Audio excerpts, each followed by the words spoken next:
In this video, we will demonstrate how to copy an engineering master from one existing part to another. For this example, we'll be working with sample customer and part number XYZ_34. After navigating to the part, open the engineering master screen.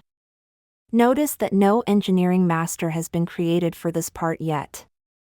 To copy an existing engineering master, scroll down and click the Copy button. First, select the customer that contains the part you want to copy from and then click Continue. Next, select the source part that already has the engineering master you would like to use and then click Continue. Finally, select the engineering master version to copy. In this example, we will copy version 0. And then click Continue. FloorVisio will copy the entire engineering master from the selected source part to the current part. Once complete, the engineering master from the selected part will be copied.